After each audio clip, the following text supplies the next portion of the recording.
बीते दिनों बाढ़ एसएसपी अमरीश राहुल द्वारा मोकामा के हाथीदह में छोटे ट्रांसपोर्टर पर किए गए कार्रवाई में 34 लोगों को गिरफ्तार कर जेल भेज दिया गया था।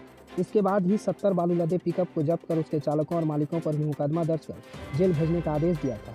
इसके विरुद्ध हाथीदह के तारा देवी स्मारक उच्च विद्यालय में कई जिलों के लोगों ने एक बैठक कर निर्दोष कारोबारियों और मजदूर चालकों और आम यात्रियों को जेल भेजे जाने की पुलिसिया कार्रवाई की कड़ी निंदा करते हुए इस बर्बर निकुंज और हिटलरशाही कार्रवाई करार दिया है। उल्लेखनीय है कि राजेंद्र सेतु के भारी वाहनों के लिए बंद किए जाने के बाद हाथीदह बही बालू मंडी के रूप में विकसित हुई, जहां पटना, लखीसराय, शेखपुरा, नालंदा, नवादा समेत बेगूसराय जिले के हजारों वाहन मालिकों द्वारा खनन सामग्रियों की धुलाई कर हाथीदह से छोटी वाहनों के जरिए सेतु से इस पार उस पार ले जाया जाता है। इस रोजगार से आधा दर्जन जिले के लाखों लोग की जीविका जारी हुई है।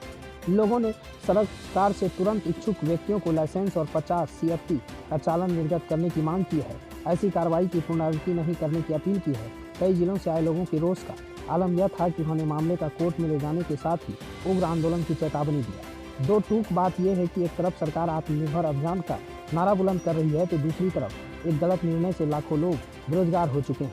ये मामला सीधे रोजगार से जुड़ा है, जिससे लाखों परिवारों की जीविका चलती है। सरकार को तुरंत कोई ठोस कदम उठाकर इस समस्याओं का समाधान करना चाहिए। केस जो किया गया है 5 तारीख को बिल्कुल निराधार है। ASP साहब का मनमानी है। हम कितने भी कहते रहे, सारा पेपर दिखाते रहे, एक भी नहीं सुने। उसके बाद हम लोग 4 आदमी क्रेटा से आ रहे थे, चारों को अनलीगल पकड़ करके जेल भेज दिया गया। कुछ भी पेपर दिखाने का प्रयास किए, कुछ नहीं देखे और सब लोग को चालान करके हमारे साथ 30 निर्दोष लेबर मजदूर को पकड़ करके पुलिस का आरोप है आप लोग इलीगल धंधा करते हैं। पुलिस का आरोप हम पर लगाया गया है कि इलीगल धंधा किया जाता है, जबकि एक एक पेपर, एक एक डेट का हम दिखाने का प्रयास किए, एक भी मेरा नहीं सुने और मेरे ऑपरेटर से ही जबरदस्ती जब्ती सूची बनवा लिया गया। तो यहाँ के लोग जो धंधा करते हैं, पुलिस का कहना है कि वो सभी धंधा इलीगल है। पुलिस ही करवाती है इलीगल धंधा, जो कि अपने मंथली बेसिस पे अपने पुलिस का लड़ाई पैसा बांटने के चलते ये सारे निर्दोष को जेल भेजा गया है। लेकर रखी गई है ये आज की बैठक। स्थानीय ट्रांसपोर्टर्स, छोटे उद्यमी मजदूरों के द्वारा जिस तरह से उसका भयादोहन किया गया और जिस तरह से विगत 5 तारीख को कार्रवाई की गई, कांड संख्या 1/2021 के विरोध में यहाँ पर यह धरना रखा गया और सरकार से मांग किया गया बैठक के माध्यम से कि हम जो छोटे व्यापारी हैं, जो बालू का कारोबार करने वाले लोग हैं, उनके साथ साथ जो ट्रांसपोर्टर्स हैं, जो छोटे गाड़ी बड़े गाड़ी के माध्यम से ट्रांसपोर्टिंग का काम करते हैं, इन लोगों के ऊपर जो बार बार यह बर्बरतापूर्ण कार्रवाई की जाती है और उनके वैध धंधे को अवैध बताया जाता है, इसको सरकार से आग्रह किया गया इस बैठक के माध्यम से कि इसको वैध बनाया जाए और उसका क्या लीगल प्रोसेस हो सकता है उसकी जानकारी देके यहाँ के लोगों के रोजगार को इस तरह से बर्बाद नहीं किया जाए, चूँकि यह पेट से जुड़ा हुआ मामला है और हजारों हजार लोगों के पेट से जुड़ा हुआ मामला है। मोकामा में पुल पर जाने में हमको पर्सनल और हमारे 4 व्यक्ति को जबरन ASP साहब पकड़ करके केस में डाल करके हमको जेल भेज दिए, जबकि हम लोग कोई बालू से कोई मतलब नहीं है। और हमारे साथ जो भी थे, मुख्य रूप से दयानंद बाबू व्यापारी हैं बालू के, 7 लाख रुपया वो अपना GST और टैक्स भी दिखाते हैं। उसके बाद भी जबरन ASP साहब हम लोगों को कहे कि नहीं तुम लोग तो एक बगल से जैसे ई पार से ऊपर बालू करवाते हो, तो कटौना से जो गाड़ी आती है हथदह तक वो रहता है लीगल, और जैसे ही यहाँ से उतार करके पुल पर चढ़ाने की बारी आती है तो वो अनलीगल हो जाता है। और यहाँ छोटा व्यापारी जितना भी है, गाड़ी वाला, टिपर वाला या फिर पिकअप वाला, उस सबको जबरन एकदम बंद कर दिया है। 200 मन बालू पिकअप पर कोई प्रशासन का व्यक्ति चढ़ा करके दिखा दे 80 मन से ज़्यादा बालू नहीं होगा, और उसके बाद 200 मन दिखा करके ही कह रहे हैं कि 200 मन बालू लोड हो जाएगा। ये हमारे थाना प्रभारी उस पर लोड करके उसका नापी करवा दें, सब गाड़ी को एक बगल से जांच करवा दें और उसके बाद दूध का दूध और पानी का पानी हो जाएगा।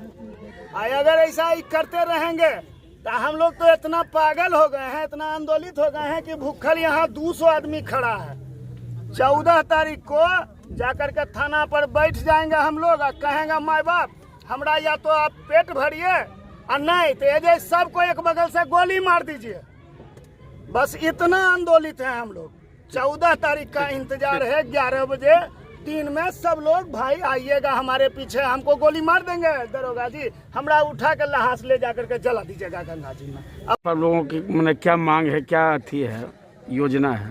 राजेंद्र सेतु पर 70 वाहन को पकड़ा गया है पिकअप पर, जो कि अकल्पनीय है कि उसमें 200 मन बालू लोड होगा। कोई प्रैक्टिकल में कर करके बताएगा कि कोई पिकअप पर 200 मन बालू लोड हो सकता है क्या? प्रश्न नंबर 1। अब दूसरा चीज रहा, छोटा छोटा गाड़ी जो लोग वाहन खरीदे हुए हैं, घर का कुर्की जब्ती करवाएगा, खेत में बेच करके किस्ती देगा। किस्ती कहाँ से आएगा? किस्ती गाड़ी चलने के लिए देगा ना, तब छोटा गाड़ी हम उसको गया पटना से घुमा करके चलाएंगे। हमने पुल देखा था खुला था, हमने गाड़ी खरीदा, रास्ते को बंद कर दीजिएगा, कैसे होगा? रास्ता को बंद कीजिएगा तो एक विकल्प बंद कीजिएगा, विकल्प देने का भी कुछ प्रयास कीजिए। कुछ विकल्प देना नहीं है, जो रोजगार है उसको छीन लेना है। एक छोटा गाड़ी से कितना लेबर है, बेलचा चलाने वाला है, ड्राइवर है, मालिक है, सबका परिवार जुड़ा हुआ है। अब इससे कुछ कार्रवाई हो सकता है क्या? अरे ठीक तो है, वैसे रहिएगा। हम अपनी सरकार से ये मांग करते हैं कि जो ट्रक चालान लेके बालू लाती है हथदा और राजेंद्र पुल जो भी खराब है, डैमेज है, वो हमारी कमजोरी नहीं है, वो सरकार की कमजोरी है कि पुल डैमेज है। तो हम लोग को व्यवस्था दे सरकार कि जो चालान लेके बालू है वो बरौनी, बिहट, खगड़िया, बेगूसराय कैसे जाएगा। अगर हम छोटा वाहन से अभी जाइए पुल पर नेवारी जा रहा है, ईटा जा रहा है, उतना ही वजन का कंपनी सामान ले जा रही है। और अगर ये लोग ले जाते हैं तो हमारी सरकार ही उसे पकड़ कर उससे जुर्माना वसूल करती है। तो हम इसकी भी निंदा करते हैं। हम चाहते हैं कि सरकार इसका वैकल्पिक व्यवस्था करे, तुरंत यहाँ अपना एक मजिस्ट्रेट बहाल करे और छोटा वाहन से जो चालान से बालू आता है उसको पुल से टपाकर रोजगार देने का काम करे सरकार। ये हम अपनी सरकार से पुरजोर से डिमांड करते हैं, मांग करते हैं।